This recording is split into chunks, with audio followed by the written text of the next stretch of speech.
안녕하십니까.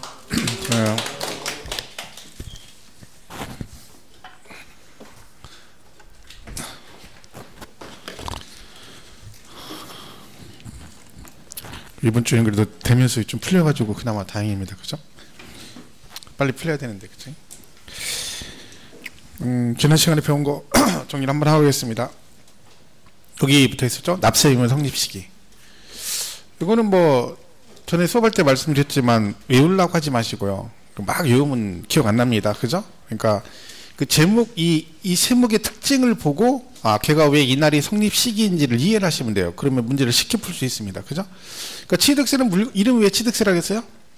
물건 취득할 때 내니까 취득세죠. 그러니까 취득을 하지 않으면 취득세를 내지 않습니다.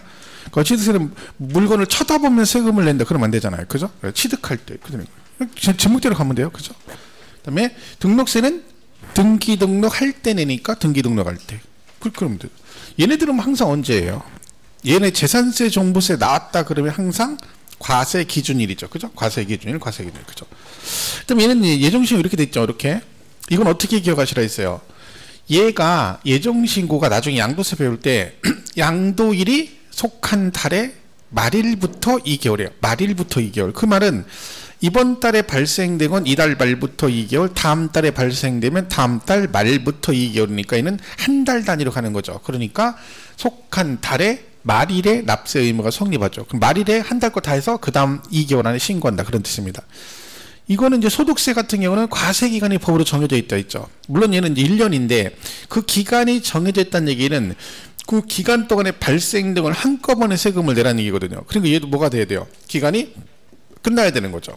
얘는 달로 가고 예정신고로 얘는 확정신고니까 1년치 몰아서 다음 연도 5월달, 그러니까 그 정해진 기간이 끝나야 된다. 그러니까 이 기간이 정해져 있는 다 이렇게 갑니다.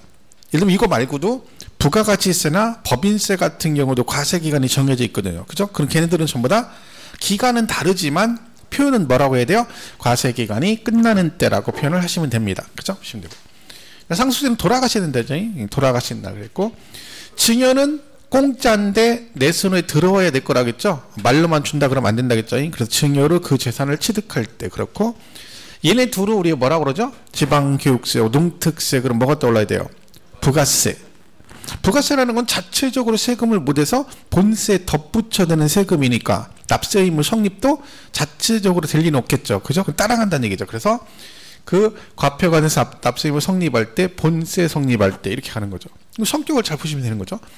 지방소득세도요, 얘가 소득세, 국세인 소득세 낼 때 추가로 되는 거거든요. 부가세는 아니지만 얘는 소득세에 붙는 거니까 얘도 누굴 따라가요? 소득세 따라가야죠. 그래서 소득세, 법인세, 납세 의무 성립할 때 이렇게 되는 거죠. 인지세는 문서 작성할 때 붙이는 거거든요. 우리 사고 팔 때, 그죠? 등기 칠 때, 그죠? 문서 작성할 때 그렇고. 얘는 뭐라 하겠어요? 얘도 소득세인데 중간 예납하는 소득세니까 해석하면 소득세를 중간에 미리 낸다는 얘기죠. 그죠? 그게 중간 예납이잖아요. 그럼 소득세 중간이 언제예요? 1월 1일부터 12월 30일이니까 중간이면 6월 30일이잖아요. 그죠? 그러면 1월 1일부터 6월 30일 걸 미리 내라는 얘기니까 기간이 얘도 정해져 있는 거죠. 그럼 그게 중간 예납 기간이 끝나는 때 이렇게 하는 거죠. 그럼 이 중간이 6월 30일을 말하는 거죠. 주민세는 얘는 과세 기준에서 얘는 7월 1일이 됩니다. 자, 이렇게 해서 그런 식으로 특징을 이렇게 보고 자꾸 하셔야지 막 눈 감고 외우면 생각 안 납니다. 근데 가능하면 그런 식으로 하는 게 좋습니다. 어떤 과목이든. 그죠? 그리고 아이고 이건 안 보이네요. 수시부가 사유는 수시부가 사유가 발생할 때 이런 게 있습니다. 보시고. 그래서 뭐 이건 문제는 뭐 그냥 볼 거 없고요. 그다음에 납세임 확정 시기는 언제 이제 확정되느냐, 그죠? 돈 내면 된다 했죠? 내면 돼. 신고납부조세는 뭘 때? 신고할 때. 신고납부는 네가 알아서 신고하라고 나한테 의무를 주었으니까 일단 내가 신고하면 그걸로 확정이 됩니다. 그래서 신고납부조세는 이런 것들이죠. 얘네들은 전부 다 여러분이 신고하면 일단 확정된다. 그리고 부가주의 조세는 내가 아니고 과세권자가 직접 결정하니까 걔네들이 결정할 때 그런다 했죠. 그래서 우리가 이제 배우는 재산세, 종부세, 상속세, 증여세가 여기에 해당됩니다. 그러니까 얘네들은 그냥 납부 방법이 뭔지만 알면 간단하게 정리가 되는 거죠. 이렇게 보시면 되고요. 그 다음에 소멸사유는 돈 내면 된다 했죠? 내면 되고 충당, 퉁치는 거 있다 했죠? 그리고 부가를 취소했다. 취소는 법률 행위가 무효가 되기 때문에 부가 자체가 법적으로 무효가 됐으니까 소멸이 되는 거고, 그죠? 그리고 조세 부과의 제척기간. 제척기간은 과세권자가 내가 세금 안 낸 걸 걔네가 조사할 수 있는 기간이라고 보면 돼요. 그러니까 이 기간 동안은 조사해서 나한테 부과할 수 있다. 그 조사 기간이 끝나면 더 이상 부과할 수 없다. 그 정해진 기간을 제척기간 그럽니다. 그러니까 부과를 하고 나서 언제 뭐예요? 부과했으니까 징수를 해야죠. 근데 징수도 일정 기간이 지나면 징수를 못합니다. 그래서 얘는 징수권의 소멸시 완성에서 이 5가지가 소멸사에 들어갑니다. 그죠? 근데 얘네들 아니라 했죠? 돌아가셨거나 부가철에는 소멸사유가 아니다. 돌아가셔도 상속된다 했죠? 그죠? 그래서 이런 것들이 있다. 그죠? 그래서 질문 있죠? 그래서 제척기간이 그래도 이렇게 돼 있죠? 사기든 그러면 신고 안 한 거예요. 이건 전부 다 사기든 그럼 무조건 10년. 그다음에 이거 두 개는 취득세 얘기거든요. 취득세. 근데 취득세 중에 원래 무신고가 7년인데 여기 10년짜리가 3가지가 있습니다. 여기는 상속이나 증여를 받아서 취득했대. 그러니까 일반 매매로 취득한 게 아니라 무상승계잖아요. 그죠? 그러니까 무상승계로 받았으니까 세금을 철저하게 걷겠다. 얘들 신고 안 하면 얘들 10년. 그다음에 얘는 명의신탁이니까 그냥 제목만 보시면 되는, 명의신탁 어쩌고 나면 실명제 위반한 거잖아요. 그죠? 그럼 실권리자가 신고 안 하면 10년. 그다음에 과점주주 어쩌고 나오면 얘도 10년. 그죠? 이렇게 해서 얘도 10년입니다. 그리고 기부는 몇 년? 7년. 나머지 일반 원칙 5년입니다. 그럼 재산세 종부세는 보통 징수잖아요. 그럼 걔는 몇 년일까요? 제척 5년입니다. 5년. 여기 들어가는 거예요. 그죠? 이렇게 보시면 되죠. 그리고 그다음에 증여세는 나중에 보시면 되고요. 그리고 소멸시효는 기본이 5년입니다. 얘는 5년. 그죠? 그런데 금액대로 이상일 때 10년. 10분의 1이에요. 5천, 국세는 5억이에요. 그래서 이상일 때는 10년. 그죠? 미만일 때는 5년. 그러니까 원래 5년인데 금액대별로 이렇게 생긴 거죠. 그래서 지방세 같은 경우는 작년부터 5천만 원 이상이 생긴 내용입니다. 이렇게 보시면 되겠고. 그 다음에 소멸시 기산일은 신고납부주세는 제척기간은 언제부터 시작하느냐. 얘가 제척기간은 내가 신고를 해야 되는데 신고를 안 하면 그때부터 부과하는 거잖아요. 그럼 언제까지는 기다려줘야 돼요? 신고납부 기한까지는 기다려야죠. 왜? 그 기간까지 내가 내면 되니까. 그죠? 근데 안 내면 그 다음날부터 시작이 되는 겁니다. 그래서 신고 기한의 다음날 그렇게 되는 거죠. 보통 징수 고지서 나오죠? 이런 걔네들이 과세권자가 직접 세금을 계산하기 때문에 납세 의무 성립일에 납세 의무가 기산일이 됩니다. 그러니까 재산세 종부세가 대표적이잖아요. 우리 배우는 거. 그럼 걔는 언제겠어요? 납세 의무 성립일이 과세 기준일 아까 6월 1일이죠. 그때부터 5년 지나면 부과할 수 없다. 이렇게 하는 거죠. 소멸시효는요. 얘는 이제 기다렸다가 부과를 하는 거고 얘는 뭐예요? 부과를 하고 나서 징수하는 거잖아요. 그럼 얘도 지금 뭐예요? 일단 뭐가 나온 거야? 얘들이 조사해서 고지서가 나온 거죠. 그러면 그것도 뭐가 있어요? 납부기한이 있을 거 아니야. 그럼 그때까지는 또 뭐 해야 돼? 기다려야죠. 날짜가 지나면 이번 달 말까지 내가 돈을 내면 돼요. 부가 됐는데 갑자기 내일 다음 주 월요일 가서 압류 걸었어. 내 재산에다가. 그럼 안 되잖아요. 그죠? 그러니까 언제까지 기다려야 돼? 이때까지 기다려야죠. 납부기한까지는. 고지서 나왔으니까. 그죠? 그리고 안 내면 언제부터? 그 다음 날부터 압류도 하고 독촉장도 보내고 하는 겁니다. 이렇게 보시면 되죠. 요거는 지금 크게 정한 거 아니니까 나중에 보세요. 얘랑 또 엉키면 되게 헷갈리거든요. 그래서 보시고.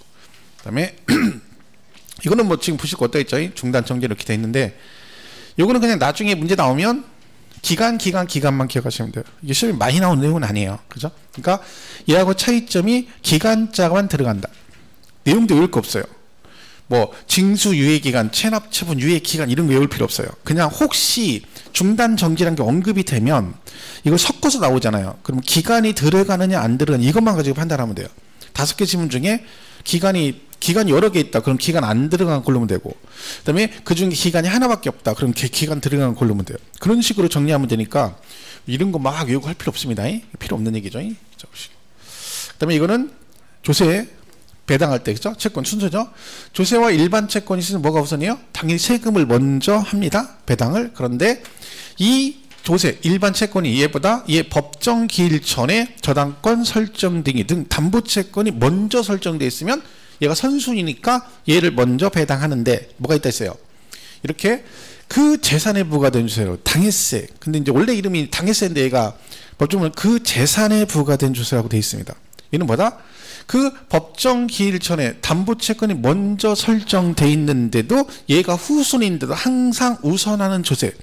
그 재산에 부과된 조세란 말은요, 우리가 배운 조세 중에 취득록세는요, 그 재산 자체에다 세금을 부과하는 게 아니에요.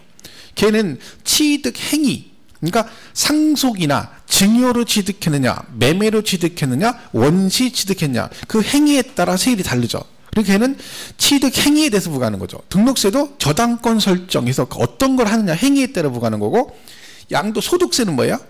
그 물건에 대해서 세금을 부과하는 게 아니라 소득에 대해서 부과합니다. 양도소득. 그럼 양도에서 소득이 생기면 거기다 부과하는 거죠. 그런데 재산세, 종합부동산세는 뭐예요? 그 재산을 가지고 있으면 가지고 있는 그 재산 자체에 대해서 세금을 부과하는 겁니다. 그래서 그 재산에 부과된 조세가 그런 뜻입니다. 그래서 대표적으로 재산세, 종합부동산세가 여기에 해당이 되고, 그리고 상속세, 증여세도 있습니다. 상속, 증여세도 상속받은 재산, 얘는 행위가 그냥 받는 거 하나잖아요. 그죠? 그러니까 그 받은, 상속받은, 증여받은 그 재산에 대해서 부과하는 겁니다. 그죠? 그래서 상속세, 증여세, 종부세, 재산세. 그러면 거기에 따라가는 게 뭐 있어요? 지역자원시설세, 소방분 지역자원시설세라는 게 있습니다. 이게 이제 재산세 내는 사람이 내는 거예요. 그러니까 이게 작년에는 얘 이름이 재산세 병기고지세면, 그래서 특정 부동산에 대한 지역자원시설세 이렇게 돼 있었어요. 원래 제목이. 근데 이제 그러니까 기존에 시험에 나온 것들은 최근에 얘가 시험에 나왔었거든요. 그럼 그때는 뭐라고 돼 있어요? 기출문제에 특정 부동산에 대한 지역자원시설세가 돼 있어요. 근데 이제 올해부터는 그게 쓰면 안 돼요. 이름이 소방분 지역자원시설세로 바뀌었어요. 그죠? 그러니까 그 내용은 이제 재산세도 이렇게 나오겠죠. 그래서 이게 지금 소방분 지역자원시설세, 재산세 내는 사람이 되는 거예요. 그러니까 건축물이나 선박 같은 거 갖고 계신 분은 화재 위험이 높으니까 너도 이거 내라 해서 바뀐 거죠. 그리고 지방교육세는 당연히 부가세니까 재산세 낼 때 같이 나가겠죠. 근데 뭐 이런 걸 나오진 않겠지만 혹시 나오면 지방교육세는 그냥 지방교육세 이러면 틀립니다. 왜요? 얘가 부가세잖아요. 근데 이렇게 버리면 취득세도 얘가 붙잖아요. 근데 취득세는 당일세가 아니거든요. 그죠? 그러니까 재산세하고 자동차세에 부과될 때만 해당이 됩니다. 그죠? 이렇게 해서 이런 게 있다 보시면 되겠죠? 그다음에 얘는 뭐 문제고요. 그다음에 이거는 뭐 지금 안 보셔도 되고, 그죠? 얘들은 뭐 지금 안 보셔도 됩니다. 취득세는 뭐 해서 우리 실질과세원칙 그랬죠? 세법은 항상 형식이 중요하지 않고 실질을 원칙으로 우선으로 한다. 근데 등록세만 형식 위주로 간다. 뭐 그렇게 보시면 되고요. 그래서 이렇게 있었고, 그 다음에 취득은 사는 게 있죠? 매매, 그 다음에 뭐 증여, 상속, 그 다음에 매립간첩, 그 다음에 지목 변경 이런 게 있습니다. 그래서 얘를 뭐라고 하냐면 승계 취득 그래요. 근데 대가를 주고, 그래서 뭐라 그래요? 유상승계. 얘는 무상승계, 무상승계 그런다 했죠.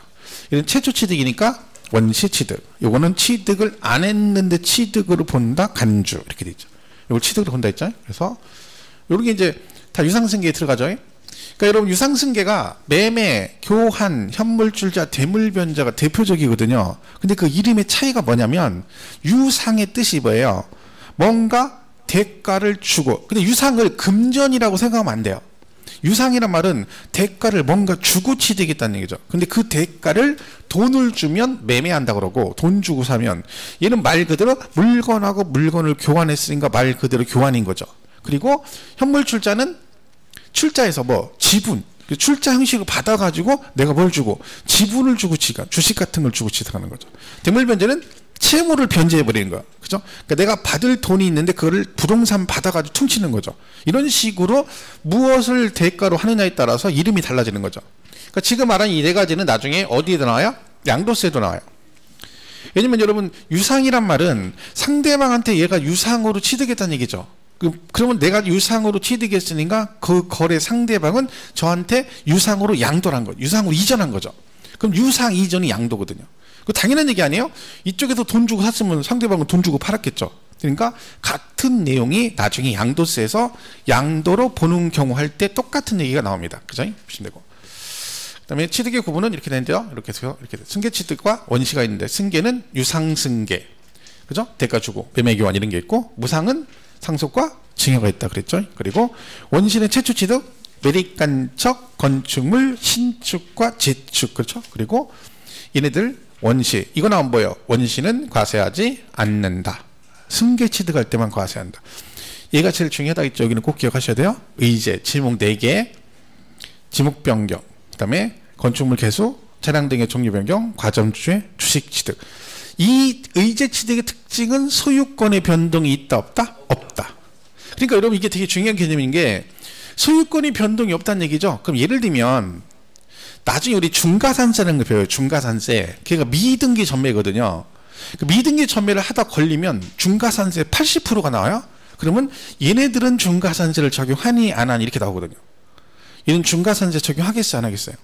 안 해요. 왜? 미등기 전매잖아요. 얘는 미등기 전매가 뭐야? 내가 사가지고 등기가 소유권이 넘어가는데 내 앞으로 안 하고 그냥 넘겨서 건너서 넘기는 거죠. 근데 얘는 미등기 전매를 할 수가 없어요. 왜? 소유권의 변동이 없잖아요. 아니 내가 전답을 가지고 있다가 지목만 대로 바뀌는데 미등기 점을 하고 싶어도 못하는 거잖아요. 그죠? 그러니까 걔네들은 중가산세를 적용하지 않습니다. 그거 할 때 이런 거 되게 많이 내는 거예요.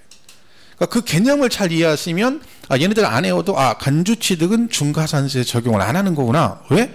미등기 전매가 될 수가 없기 때문에 그렇다. 그래서 거기도 나오고 그다음에 세율 파트, 특례 파트 세율할 때도 이 내용이 나옵니다. 그럼 얘를 외워놓으면 거기도 편하고 그 문제도 편하고 그 다음에 특례 세율도 편하게 갈 수 있어요.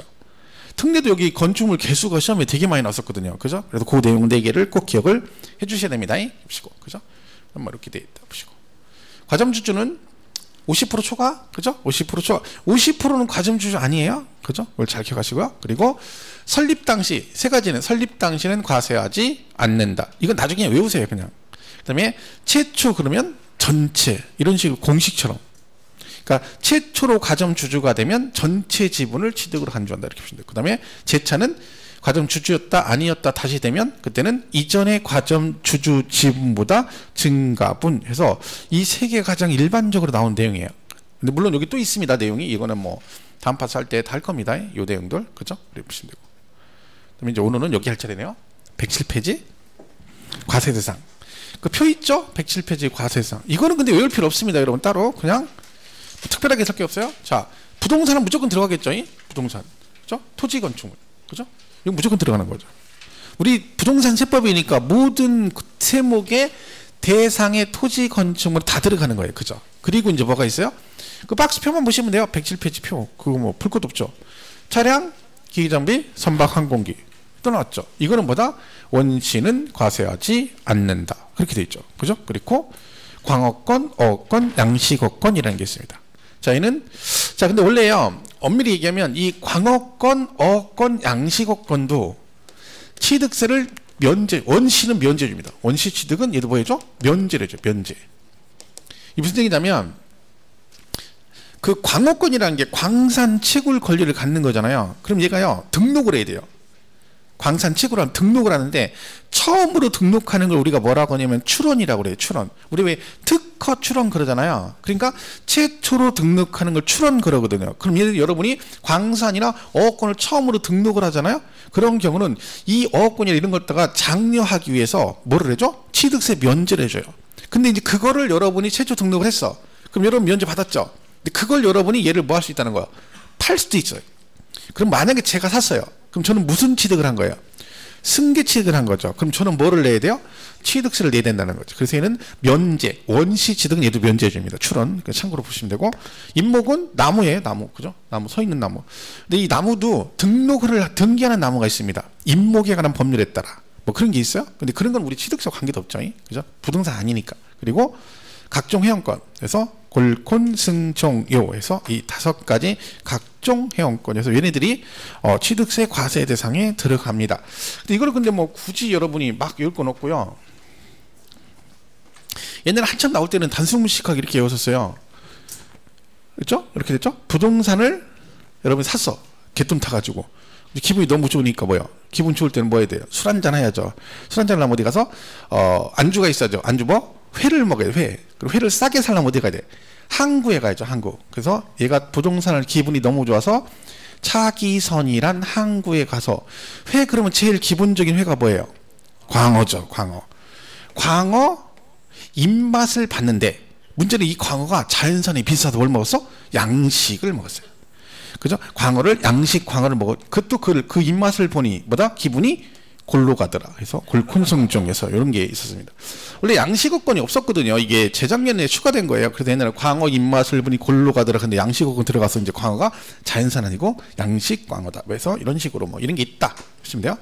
교재는 그냥 거기 107페이지 표 나와 있는 거 가볍게 보시고 막 줄줄줄 줄치면서 외울 거 없어요.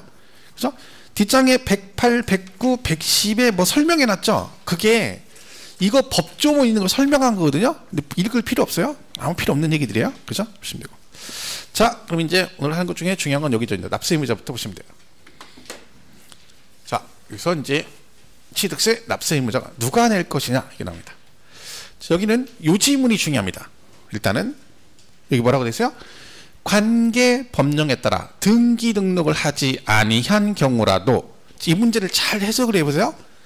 등기 등록을 하지 아니한 경우라도 사실상 취득하면, 그럼 등기를 안 했지만 뭐라면 실제로 취득했으면 그 뜻이죠. 그럼 이 말의 전제 조건은 내 앞으로 등기 안 해도 나는 납세 의무가 있다는 뜻인데, 그럼 이 말의 뉘앙스는 누구는 당연히 납세 의무가 있다는 뜻일까요? 등기한 사람은. 그죠? 왜? 여기가 아니한 경우라도잖아. 그 말은 등기 받는 너는 당연히 있고, 네가 네 앞으로 등기를 안 했어도 뭘 했으면 사실상 취득했으면 네도 납세 의무가 있다, 그런 뜻이죠. 그러니까 예를 들면 이런 거죠. 이 소유권을 가지고 있는 사람과 등기 이렇게 됐다 그러면, 그러니까 여기서 등기를 하지 않은 경우라는 얘기는 뭐예요? 내 앞으로 등기를 안 됐지만 실제 소유권 내가 가지고 있다는 얘기죠. 또 하나는 뭐예요? 또는 아니면 하나는 뭐예요? 소유권은 없지만 등기는 내 앞으로 한 거죠. 이게 이제 뭐예요? 이게 대표적인 게 명의신탁 같은 거죠. 명의신탁은 여러분 본인 게 아니잖아. 제 거죠. 그러니까 등기만 그 사람 앞으로 한 거죠. 그러면 명의신탁을 하게 되면 등기는 그 명의가 돼 있지만 그 사람이 실제 소유자는 아니잖아요. 하지만 명의신탁에서 그 앞으로 등기를 하면 그 사람도 뭐를 내야 돼? 취득세를 내야 된다는 얘기죠. 그죠? 그리고 우리는 이제 뭐야? 내 앞으로 등기를 안 해도 나도 뭐가 있다? 납세 의무가 있다. 둘 다 있다는 얘기입니다. 쉽게 말하면. 그래서 어쨌든 여기서 중요한 단어는 이 말입니다. 이걸 시험을 뭐라고 내요? 뭐 취득세는 사실상 취득한 경우에도 등기를 하지 아니한 경우에는 취득세 납세 의무가 없다. 이런 식으로 껄핏하면 나오는 겁니다. 그럼 땡 틀렸다. 왜? 등기를 안 했어도 사실상 취득하면 각각 취득한 거로 보고 해당 취득 물건의 소유자 또는 양수인을 각각 취득자로 본다. 여러분 소유자가 취득세를 낸다네요. 소유자는 재산세를 내는 거잖아요. 그죠? 근데 여기 소유자도 취득세를 냅니다. 누굴 말한다? 어떤 경우? 소유자가 세금, 얘가 취득자잖아요. 양수인은 취득한 사람이잖아요. 그럼 당연히 얘가 내는 거죠. 근데 여기 소유자도 취득세를 냅니다. 얘는 뭐냐? 간주 취득을 말하는 거죠. 여러분 간주 취득은 소유권 변동이 있어요, 없어요? 없죠. 그럼 실질적 취득자가 없잖아요. 그죠? 그러니까 누가 내야 돼? 지목이 변경되면 그 변경 시점에 소유자가 세금을 내야죠. 그래서 간주 취득은 전부 다 소유자가 납세 의무자가 되는 겁니다. 그래서 여기 두 개가 있는 거예요. 자, 교재는 111페이지 4번에 납세 의무자, 그래서 양가로 1번에 사실상 취득자라고 되어 있죠. 거기 보시면 뭐라고 되어 있어요? 부동산 등의 취득은 관계 법령에 따른 등기 등록 등을 하지 아니한 경우라도 사실상 취득하면 각각 취득한 것으로 보고 해당 취득 물건의 소유자 또는 양수인을 각각 취득자로 한다. 다만 차량, 기계, 장비, 항공기 및 주문을 받아 건조하는 선박은 승계 취득인 경우에만 해당한다. 아까 우리 차량, 기계, 장비, 선박, 항공기는 원시 취득은 과세 안 한다고 했잖아요. 그 말은 무슨 얘기예요? 자동차 회사에서 기아에서 K7 한 대를 조립하면 원시죠. 그럼 걔네는 과세 안 한다는 게 언제 한다는 얘기야? 우리가 걔네한테 돈을 주고 승계 취득할 때 그때 과세한다는 얘기지. 이 말은 원시는 과세하지 않는다. 이렇게만 하면 안 되고 다른 말로 승계 취득이 하나야 과세한다. 이렇게 같이 연결하는 거죠. 보시면 되고. 그 다음에 이번에 주체구주부 취득자란 말이 나옵니다. 주체구주부 취득자. 자, 이건 뭐냐면 이 주체구주만의 여러분 여러분 좋아하시는 공법에 보면 그 건축법의 주요 구주부란 말이 있어요. 주요 구주부. 이게 뭔지 아세요? 바닥, 기둥부, 지붕틀, 내력벽, 주계단. 이거 얘기하는 거예요. 이거 뭐 간단하죠. 이거 외우는 거. 그죠? 바닥. 집 질러면 바닥 있고, 그 다음 뭐 기둥 세우고, 여기 대들보 세우고, 바닥, 기둥보, 그 다음 뭐 지붕 세우고, 지붕틀, 그리고 여기 힘 받으려면 벽 있어야죠. 벽. 힘 받는 벽, 베름박, 내력벽. 그죠? 힘을 받 내력벽. 그리고 왔다 갔다 하는 뭐 있어야 돼? 주계단. 그래서 바닥기동부, 지붕틀, 내력벽, 주계단. 이게죠. 이거의 취득자라는 얘기는 결국 누굴 말하는 거야? 건물주를 말한다. 소유자를 말한다. 그러면 돼요. 이 이해를 하시면 돼요. 그러면 이 주체구주부가 이제 있는데 이런 거죠. 이렇게 있는데 이게 갑거다. 그죠? 여기 을이 세입자예요. 그죠? 세입자인데 얘가 세를 들어요. 근데 은행이 들어왔어. 은행. 1층에 은행이 들으면 은행 여기다 은행 지점 설치하려면 여기 설비를 할 거 아니에요. 뭐 설비를 막 책상으로 갖다 놓고. 은행은 여기 설정에 뭐가 제일 중요할까요? 은행 설치할, 지점 설치할 제일 중요한 장비가 뭘 것 같아요? 금고겠죠. 은행은 금고가 제일 중요하죠. 그럼 은행 금고 없어요? 있어요. 뒤에 벼름박에 뒤에 벽에 막 핸들 달린 거 있잖아요. 거기다 돈 집어넣잖아요. 보관하는 거죠. 여기다 벽에다 이렇게 붙이잖아요. 이렇게. 그죠? 물론 어떤 사람은 뭐가 제일 중요하냐 그러면 번호표가 제일 중요하다. 뭐 이런 게 있어요. 번호표. 여러분 은행은 번호표 진짜 중요합니다. 여러분 지금 만약에 번호표 없다고 쳐봐요. 지금 여기 은행이야. 여러분 일부러 왔어. 지금 여러분 기다리고 있어. 근데 뒤에 누가 한 명 들어왔어. 그분은 지금 뭘 외워야 돼? 여러분이 나보다 먼저 왔잖아요. 그럼 저는 여러분이 먼저 왔으니까 여러분이 스캔을 해가지고 기억을 하고 있어야 돼. 왜? 그래야 순서 잘 따라갈 거 아니야. 그죠? 너무 많죠. 그럼 나중에 싸우지. 애매해가지고 내가 먼저 왔거든. 내가 왔는데 이럴 거 아니에요. 그죠? 골치 아픕니다. 제가 머리 깎으러 가는 데가 거기 무슨 블루클럽 이런 건데 거기는 번호표가 없어요. 그러니까 들어가면 한 대여섯 명은 항상 앉아 있어요.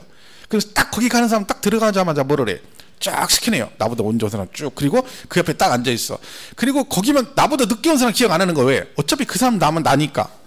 머리 깎을 때 뭐라 그래요? 앞에 미용사님들이 다음 분 오세요 그래요. 그죠? 누구 다음 분 오세요. 그러면 알아서 가는 거 알아서 이렇게 알아서 먼저 오시죠. 먼저 오시죠. 이렇게 하는 거죠. 머리 아픕니다. 번호표 중요하죠.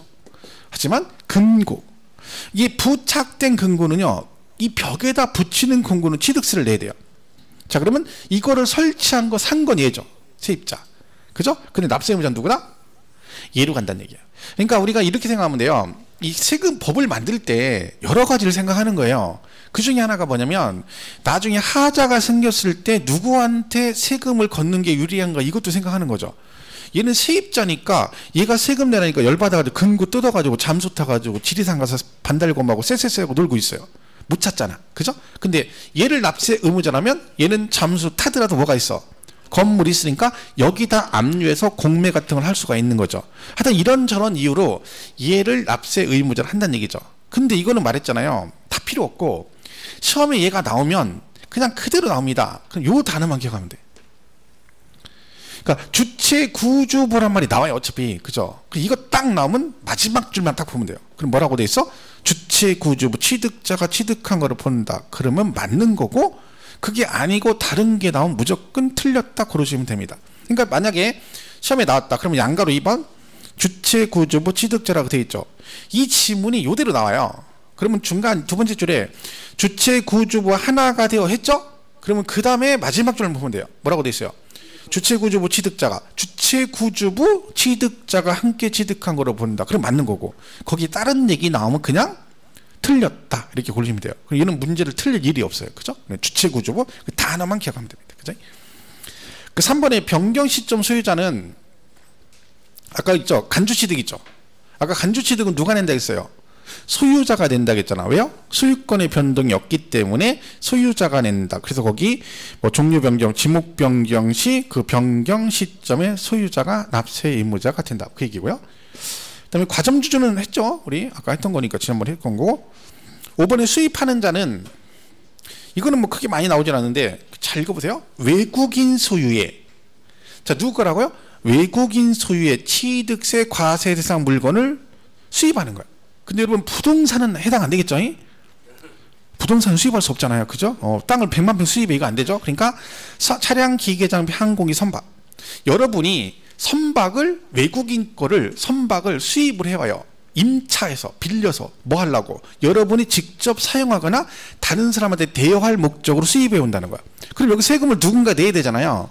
그럼 여러분 여기서 등장인물이 둘밖에 없잖아요. 누구? 외국인하고 수입하는 자 둘밖에 없잖아. 상식적으로 취득세를 누가 내야 되겠어요? 수입하는 사람이 내야지. 외국인은 자기 거 그냥 빌려준 건데 그 사람이 세금 낼 일 없지. 그러니까 그냥 읽으면 당연히 얘는 수입하는 자가 될 수밖에 없죠. 그죠? 그 다음에 상속인. 얘는 뭐 기억하시면 된다 했어요? 뭐만 기억하면 된다 했어요? 누가 돌아가셨냐 이것만 기억하면 된다 했죠? 피상속인과 상속인이 있다. 둘 중에 누가 돌아가신 분이라 했어요? 이분이 피 흘리고 돌아가 이분이라 했죠. 이분이 그죠? 이분 돌아. 그럼 세금은 누가 내야 돼요? 상속인이죠. 상속인. 피상속인 그러시면 안 돼요. 여러분 이거 구분 잘 하셔야 되는 게 나중에 양도세 가잖아요. 그러면 뭐 보유기간 뭐 따질 때 얘는 피상속인이 취득한 날로부터 상속인이 이런 거 되게 많이 나와요. 그러면 어떤 분이 돌아가셨는지를 확실하게 구분하셔야 돼요. 그죠? 그러니까 피 흘리고 피상속인이 돌아가신 분이다. 그죠? 그래서 누가 낸다? 취득세는 상속인이 낸다. 저 어디 갔는데 이거 물어봤더니 어떤 분이 누가 취득세 낸다 했더니 막 큰 소리로 피상속인이요. 그런 거예요. 그 제가 순간 너무 씩씩하게 얘기하셔서 제가 말려가지고 그렇죠 피상속인 그랬거든요. 근데 나중에 알고 보니까 그분이 납세 의무자를 얘기한 게 아니라 제가 둘 중에 누가 돌아가시냐 물어본 거예요. 근데 그분이 대답을 좀 생각보다 늦게 한 거예요. 뒤늦게 피상속인 이렇게 얘기한 거죠. 근데 저는 그때 뭘 물어보고 있었어. 그래서 누가 취득세 납세 의무자 그 타임에 그분이 피상속인이 들어가신 분이에요 라고 얘기를 한 거예요. 큰 소리로. 이 타이밍이 절묘하게 맞은 거죠. 그러니까 순간 저는 이래가지고 워낙 씩씩하게 얘기하셔가지고 보통 대답을 그렇게 크게 안 하시거든요. 대부분의 사람들이. 그죠? 자신감부터 제가 저도 모르게 말려가지고 그렇죠 이랬더니 아니죠. 이거는 못 내신다 했잖아요. 누가 내요? 당연히 상속인이 내는데 이것만 구분하시면 돼요. 근데 6번 지문을 잘 보시면 상속으로 인하여 가로 안에 볼 거 없어요. 지금 취득하는 경우에 상속인 각자가 상속받는 취득 물건을 취득한 거로 본다. 그러니까 자기가 각자 자기 받은 거 내면 되거든요. 근데 가로 안에 뭐라고 돼 있어요? 지분을 취득하는 경우 그 지분에 해당하는 취득 물건 그랬죠. 지금 뭔 얘기겠어요? 이거는요. 이건 이런 얘기예요. 지분을 취득했다는 얘기는 물건이 하나인데 공동 상속을 받았다는 얘기지. 쉽게 말하면 각자 따로따로 본 각자 내면 되는데 지분을 받았다는 얘기는 얘가 4대 3대 3 이런 식으로 받았다는 얘기지. 그죠? 그러면 지분을 취득하면 어떻게 해요? 자기 지분대로 내면 돼요. 그런데 이제 문제가 이 지금 부동산은 하나죠. 부동산은 하나인데 3명이 받았으니 납세 의무자는 몇 명이에요? 3명이에요. 그죠? 그러니까 얘는 뭐가 있어? 부동산은 하나니까 3명이어도 얘는 뭐다? 셋이서 똑같은 책임을 집니다. 그래서 연대 납세 의무가 있다 그래요. 연대 납세 의무란 연대 보증하고 비슷한 얘기예요. 그러니까 세금을 원래는 각자 자기 지분대로 내는데 법적으로는 뭐가 있다는 거예요? 3명 다 그 세금 전액에 대해서 책임이 있다는 거죠. 그 말은 누군가가 세금을 안 내버리면 다른 사람이 그걸 책임을 져야 된다는 뜻입니다. 그러니까 만약에 을하고 병이 둘 다 안 내버렸어요. 그러면 갑이 만약에 1,000만 원이다. 그러면 갑이 전부 다 세금을 내야 된다는 거야. 갑 네가 내 그럼 네가 내야 된다는 거야. 왜 내가 내? 그러면 니네 셋이는 뭐가 있어? 연대 납세 의무가 있으니까 무조건 책임을 져야 돼. 그런 뜻입니다. 그래서 거기 보면 이 경우 상속인들은 취득세에 대해서 뭐가 있다? 연대 납세 의무가 있다. 이제는 이거 안 헷갈리시죠? 상속받으면 세금을 뭐 내셔야 돼요? 상속받으면 상속세. 그죠? 그럼 여러분 상속세 내면 등기해준다겠어요? 안 해준다겠어요? 안 해줘요. 이거는 등기하고 전혀 관계없는 거예요. 있으면 내고 없으면 안 내는 거예요. 하지만 등기 칠 때는 뭐 내야 된다? 취득세. 이거 잘 기억하셔야 돼요. 증여받으면 증여세 내시죠? 근데 증여세는 취득세하고 등기하고 관계가 없다 그랬죠. 이것도 그래요. 그러니까 있으면 되고 없으면 안 내는 거예요. 그죠? 근데 하지만 뭐 하려면 등기하려면 취득세 내야 됩니다. 그 얘기를 하는 거죠. 그리고 잘 보시고요. 상속은 이렇게 보시면 되죠. 그 다음에 넘어가면 7번의 조합원.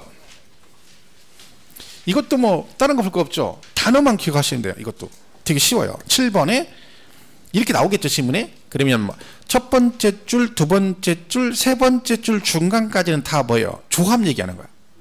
뭐 주택조합, 재건축 조합 그랬죠? 그 다음이 중요해요. 그 조합이 누구 용으로? 해당 조합원 용으로. 그것만 잘 기억하시면 돼요. 그러니까 그 조합이 취득하는 부동산 중에서 누구 거? 조합원 거라고 돼 있죠. 그럼 대놓고 조합원 거 그랬으니까 그건 당연히 누가 내야 된다? 조합원이 내야 되겠죠. 그래서 거기 그 조합원이 취득한 거로 본다라고 돼 있죠. 그럼 만약에 그 중에 조합원 거 아닌 게 있다. 그럼 그건 누가 내겠어요? 조합원 거 아닌 건 조합이 내겠죠. 그죠? 그렇게 해서 그 단어만 기억하시면 돼요. 그죠? 그러니까 이거는 뭐 문장을 따로 할 거 없는 거죠. 대놓고 얘가 얘기할 때 이런 식으로 조합원 용으로 해서 조합원 거라고 대놓고 얘기하고 있는데 이걸 조합이 낸다 그러면 안 되겠죠. 그죠? 그러니까 조합원 용. 그러니까 그 문장에서 키워드는 단어만 기억하시면 얘네들은요. 납세 의무자는 주체 구주부 그럼 이것만 다 기억하면 되고 상속은 당연히 상속이 내는 거고, 여기 조합원용 그랬으니까 당연히 조합원이 낸다. 이렇게 정리를 하시면 됩니다. 자, 그러면 되고. 8번의 시설 대여업자는 뭐냐면 이런 거예요. 여러분이 중장비 대여업을 해요. 여러분이 만약에 뭐 포크레인을 중장비 대여를 한다. 그러면 여러분이 대여를 하는 거죠. 그러면 중장비를 여러분이 대여업자니까 사가지고 대여를 해주겠죠. 근데 이때 명의를 대여할 때 명의를 그 대여받는 사람 앞으로 명의를 해가지고 대여를 해주는 경우도 있거든요. 여기서 중요한 건 뭐예요? 명의를 그 대여받는 사람한테 명의를 해서 대여를 해주더라도 실제로 이 중장비를 취득한 사람은 누구예요? 대여업자인 여러분이 취득해서 대여해 주는 거죠. 그러니까 취득세는 누가 내야 된다? 명의를 대여받는 사람 앞으로 하더라도 실제 취득자는 여러분이니까 누가 내라? 대여업자인 네가 내라. 그런 뜻입니다. 그래서 거기 보면 지문에 여신전문금융업법에 따른 시설대여업자가 건설기계나 차량의 시설대여를 하는 경우로서 대여시설 이용자의 명의로 등록하는 경우라도 그 건설기계나 차량은 누가? 시설대여업자가 취득한 거로 본다. 그 얘기는 대여업자 네가 세금을 내라. 그런 뜻입니다. 그래서 그런 게 납세 의무자다. 그래서 여기 보시면 여기 뭐 여기 주체구주 뭐 그러면 되고요. 상속 그러면 상속인일 테고, 조합원용 그랬으니까 조합원, 그리고 지목 변경 등은 간주 취득이니까 변경 시점의 소유자, 그죠? 이렇게 되는 거. 대는 대여업자 이렇게 돼 있고, 요건 뒤에 나옵니다. 신탁 시설은 이렇게 돼 있고요. 그죠? 일단 요거는 이제 저 뒷부분에 있는 거니까 일단 놔두시고 얘를 먼저 보게. 배우자 직계비서 어디 갔어? 아니, 부담보증이요. 여기 있네요. 자, 이게 배우자 직계, 여기죠? 이거 뭐죠? 여기 먼저 보겠습니다.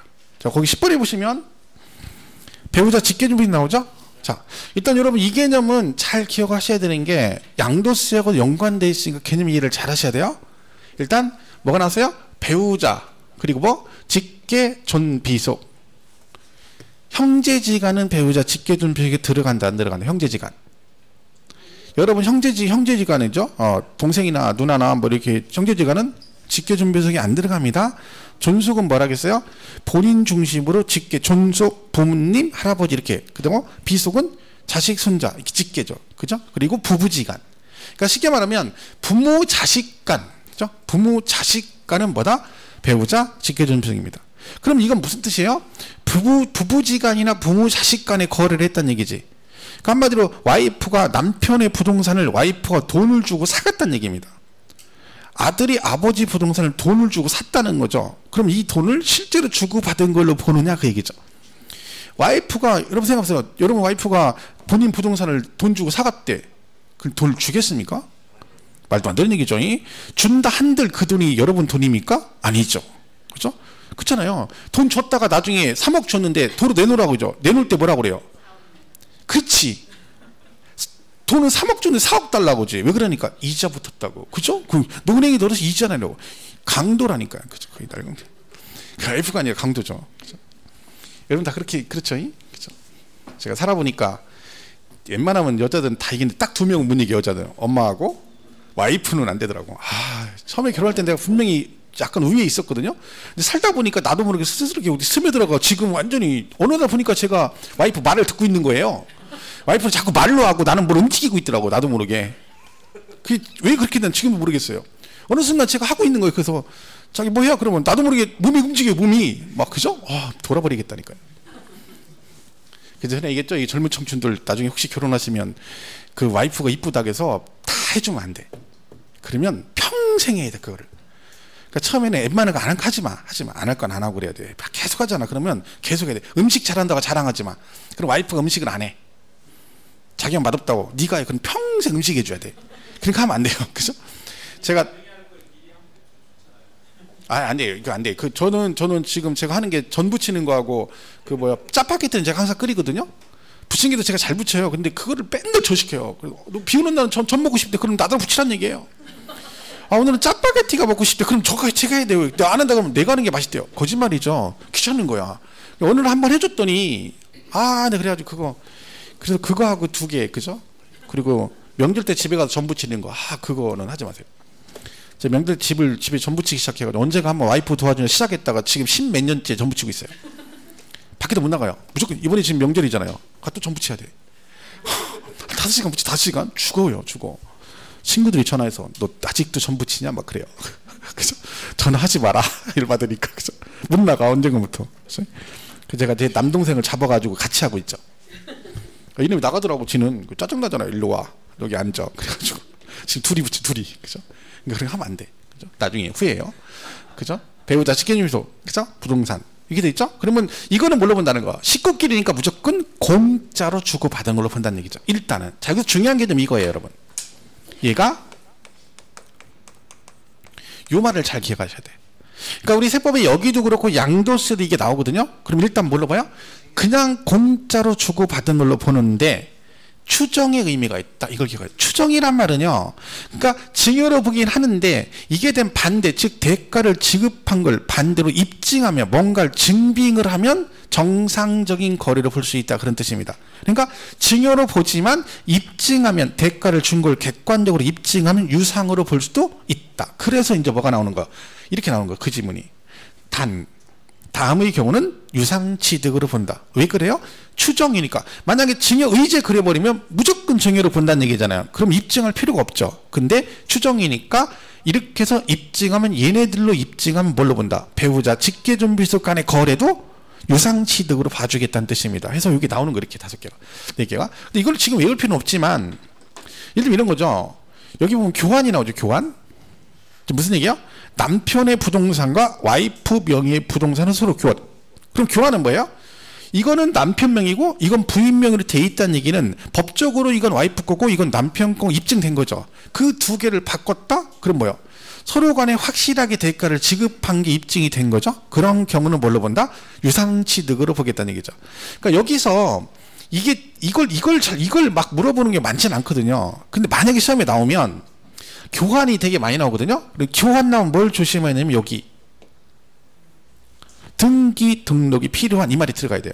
이게 무슨 얘기냐면, 만약에요, 남편의 부동산 아파트와 와이프가 고려청자를 하나 가지고 있어요. 그 두 개를 바꿨어, 대가로. 그럼 얘는 인정 안 하겠다는 거야. 왜? 고려청자는 객관적으로 입증이 되는 게 아니죠. 그게 가격이 얼마인지도 모르고 등기하는 것도 아니고, 그러니까 그런 건 해당이 안 된다는 거야. 그러니까 쉽게 말하면 남편은 상가 가지고 있고 와이프는 토지를 가지고 있다. 각자 등기돼 있죠. 그러면 서로 그걸 교환할 때, 그래서 나중에 이제 이런 거 나오면 이런 걸 이제 조심하면 됩니다. 어쨌든 이렇게 이런 걸로 입증이 되면 배우자 간에도 뭘로 본다? 유상으로 보겠다. 그런 뜻입니다. 그래서 이 개념만 잘 이해하시면 돼요. 기본은 뭐다? 증여인데 추정의 뜻이 있으니까 입증하면 유상으로 볼 수도 있다. 그래서 10번이 그겁니다. 거기 112페이지 10번. 배우자 또는 직계 존비속의 부동산 등을 취득하는 경우는 증여로 취득한 거로 본다. 그랬죠? 근데 추정이니까 다만이 나오는 거예요. 그죠? 다만 다음 어느 하나에 해당하는 경우는 유상으로 취득한 거로 본다. 그래서 거기 1, 2, 3, 4가 나오는 거죠. 그래서 4번에 대가를 지급한 사실에서 쭉 나오죠. 여러분 외우지 마세요. 지금 그 밑에 대가를 증명한 경우 있죠? 이거 밑에 쭉 있잖아요. 과거에 시험에 한번 나온 적이 있는데 그냥 이렇게 나왔어요. 대가를 지급한 사실을 증명했대. 이렇게 이 정도지, 그 밑에 막 1, 2, 3, 4 동그라미 1, 2, 3, 4 이런 것까지 내지는 않습니다. 그러니까 여러분 그게 요 개념이 제일 중요해요. 일단 증여인데 추정이니까 입증하면 유상으로 볼 수 있다. 그게 중요합니다. 그죠? 이렇게 보시고. 자, 그 다음에 그 옆에 11번에 뭐 나와요? 이거 나오죠. 이거는 우리 이거 되게 중요한 개념입니다. 부담부증여는 일단 양도세도 연관돼 있고 취득세도 연관돼 있고 시험에도 잘 나온 내용입니다. 그죠? 부담부증여 같은 건 양도세에서 단독으로도 여러 번 나왔어요. 이거 단독으로 한번 재작년인가 이거 한번 나왔는데 엄청 어렵게 나왔어요. 부담부증여.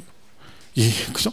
어디 막 이상한데 저기 조문에 막 법주문 시행령 구석에 있는 걸 내가지고 그럼 뭐 거기다 찍어야 되는 문제였죠. 그죠? 그리고 옛날에 계산 문제도 한번 또 나왔었고, 그다음에 저 개념 자체를 물어보는 것도 나왔어요. 여러 번 나왔어요. 그리고 보통도 이제 일반적으로 지문 한 줄로도 잘 나오는 내용이에요.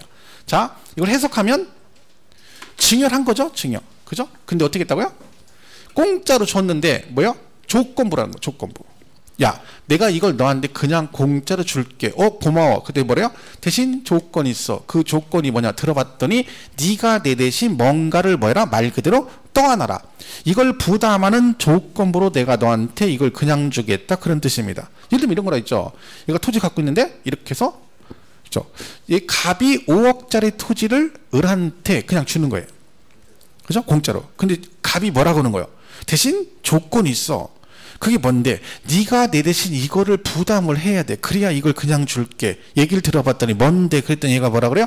내가 말이야 은행에서 돈을 빌렸는데 지금 채무 2억이 있어.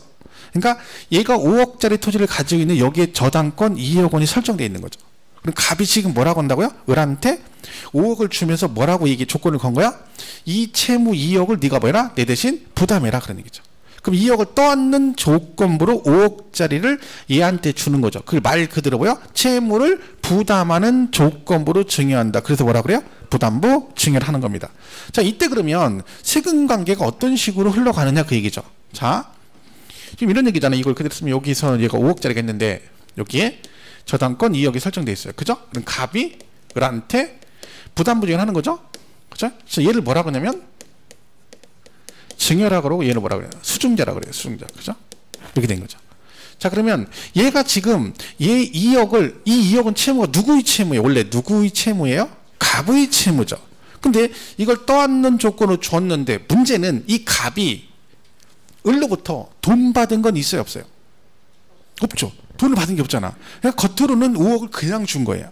그런데 내막은 이 채무 2억이 본인 채무인데 이걸 을한테 떠넘겼잖아요. 그러면 갑 입장에서는 어떻게 된 거야? 채무가 변제가 된 거잖아. 그죠? 그럼 뭐가 똑같은 거야? 을로부터 돈 2억을 받아가지고 은행 빚을 갚은 거고 똑같은 케이스가 된 거지.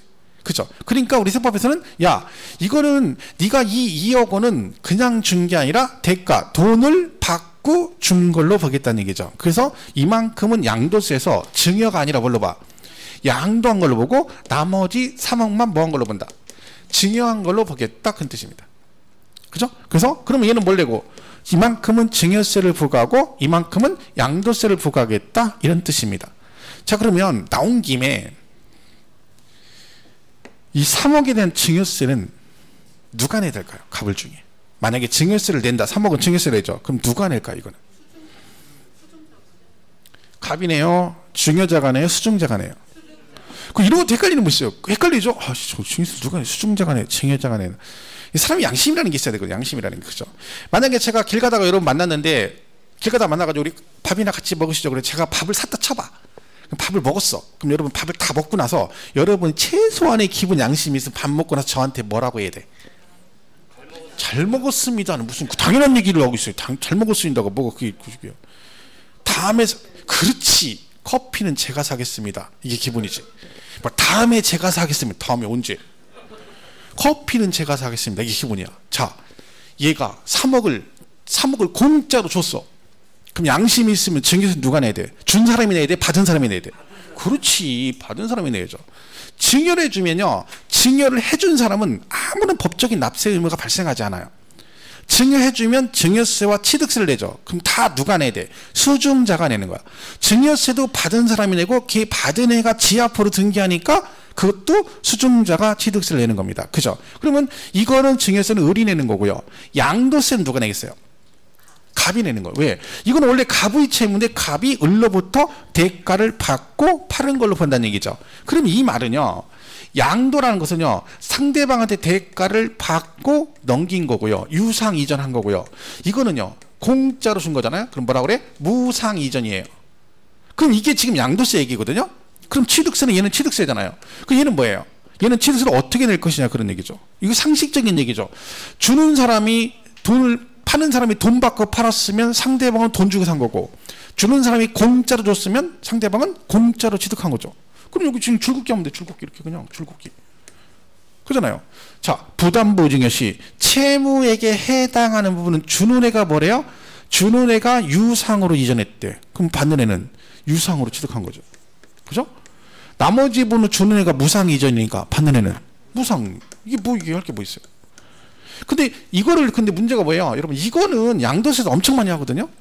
저거 모르고 가는 사람 없어요. 근데 취득세는 못 풀어요. 그러니까 이건 아는데 얘는 못 맞추는 거야. 왜 그러게요?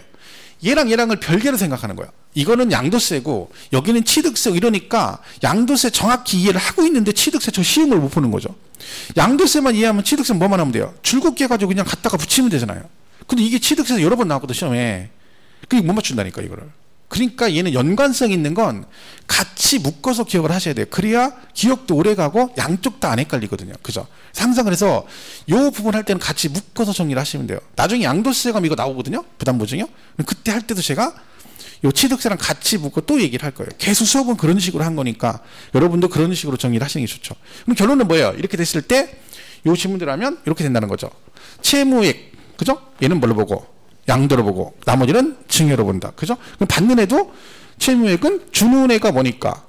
유상이니까 얘는 유상이전이고, 그죠? 채무 나머지는 증여로 보니까 받는 애도 무상으로 취득한 거로 본다. 똑같이 가면 되는 거죠.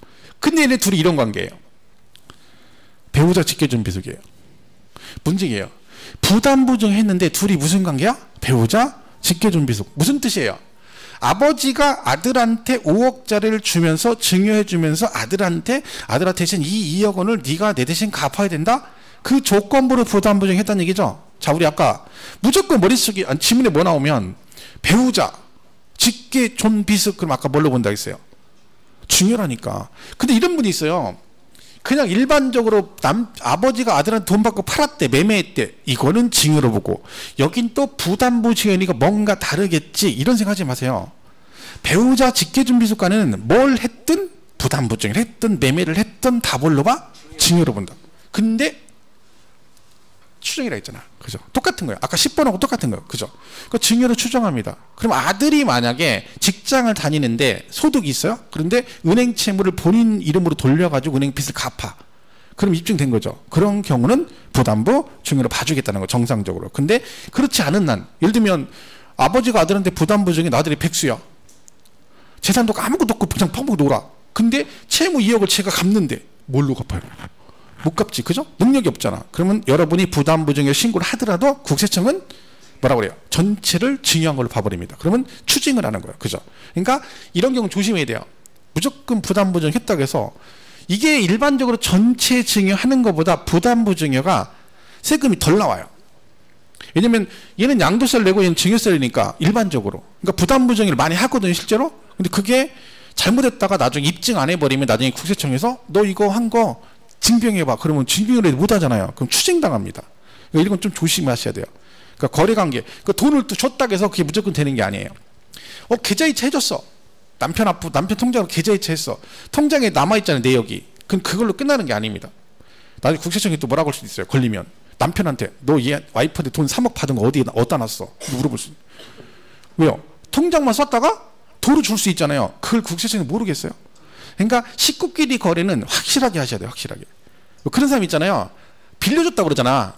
아들이 집 사는데 아버지가 집 사는데 돈을 빌려줬대. 그런 사람이 있거든요. 그럼 빌려줬다고 하면요, 말로만 빌려줬다면 안 돼요. 증빙을 해야 돼. 돈 빌린 거 증빙을 해야 돼. 그럼 뭘 써야 돼? 예를 들면 차용증 같은 거 써야 돼요. 근데 차용증 같은 거 쓰고, 그리고 거기다가 다 써야 돼. 내가 언제 얼마 빌렸는데 이자를 얼마씩 준다. 매달 며칠에 이자 준다. 이런 거 다 써놔야 돼요. 그리고 실제로 그 날짜에 그 이자를 줘야 돼. 그런 게 없잖아요. 그러면 무슨 이게 뭘 빌려준 거야? 그냥 줬구만, 이렇게 되는 거죠. 진짜로 빌린 거면 그렇게 해줘야 돼요. 그걸 나중에 국세청 다 조사하거든요.